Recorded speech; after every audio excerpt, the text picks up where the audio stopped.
இப்படி ஒரு அரசை குற்றம் சாட்டியது கிடையாது. அப்படிப்பட்ட குற்றச்சாட்டு உள்ள ஒரே அரசாங்கமா திமுக அரசாங்கம் இருந்தது.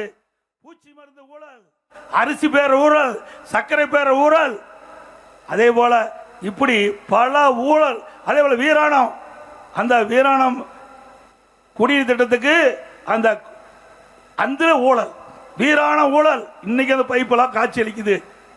இன்னொன்னு அற்புதமான ஊழல் செஞ்சிருக்கிறாங்க.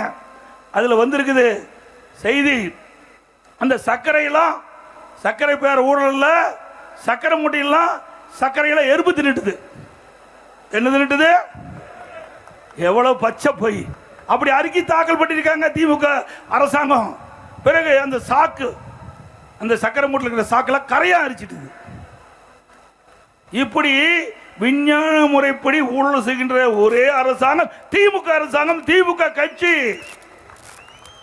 அதே போல இன்னைக்கு கட்டுமான பொருட்கள், நகரத்தில் வாழ்கின்ற மக்கள் வீடு கட்ட வேணும், கடை கட்ட வேணும்னா அண்ணா திமுக ஆட்சியில் இந்த கட்டுமான பொருட்கள் விலை கட்டுப்பாட்டில் இருந்தது.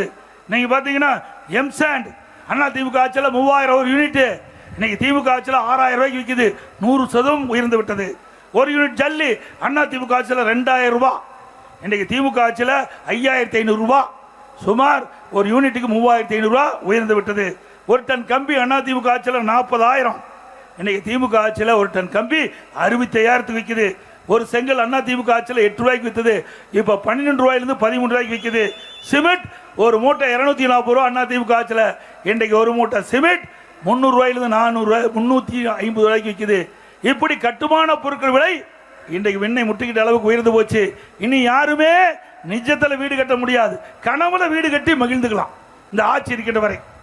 இப்படிப்பட்ட ஆட்சி தொடர வேண்டுமா?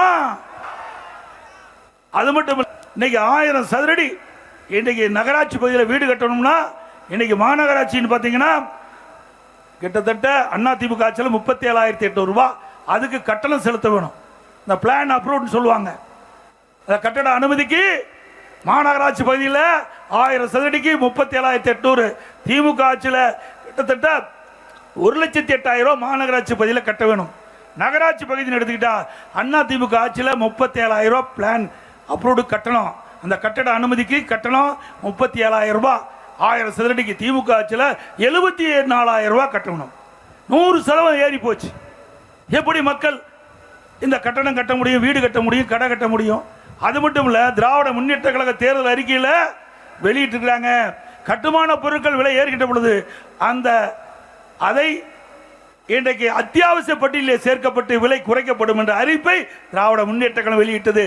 இதுவரைக்கும் இந்த கட்டுமான பொருட்கள் விலையை கட்டுப்படுத்த முடியாத அரசாங்கம். அது மட்டும் இல்ல, 2021 சட்டமன்ற பொதுத் தேர்தலில் திராவிட முன்னேற்ற கழகத்தின் சார்பாக 525 அறிவிப்புகள் இன்றைய முதலமைச்சர் இன்றைக்கு எதிர்க்கட்சி தலைவராக இருந்தார் அப்பொழுது அறிவித்தார். இன்றைக்கு 5 ஆண்டு ஆட்சி முடிகின்ற தருவாயில் இந்த 5 ஆண்டுல முக்கிய திட்டங்கள் எதுவுமே நிறைவேறல, முக்கிய அறிவிப்புகள் இதுவரை எதுவுமே நிறைவேற்றப்படல. 565 அறிவிப்புகளை 4 பங்கு அறிவிப்புக்கு தான் இன்றைக்கு நிறைவேற்றிருக்கிறாங்க. சுமார் 75% அறிவிப்புகள் இன்னும் நிறைவேற்றப்படவில்லை.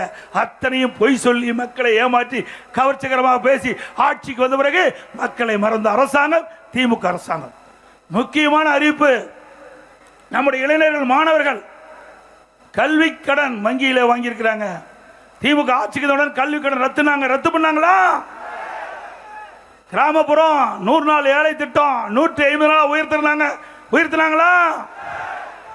பெட்ரோல் டீசல் விலை குறைச்சாங்களா?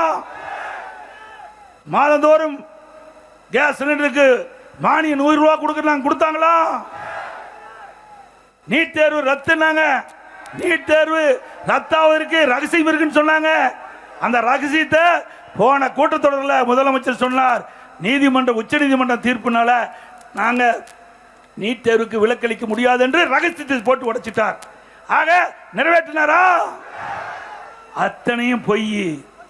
அதே போல திராவிட முன்னேற்ற கழக சார்பாக நடவேண்ட சட்டமன்ற பொது தேர்தலில் கொடுக்கப்படுகின்ற அறிவிப்பு அத்தனையும் பொய்யான அறிவிப்பாக தான் இருக்கும். ஏன்னா ஒரு பானை சோற்றுக்கு ஒரு சோறு பதம்.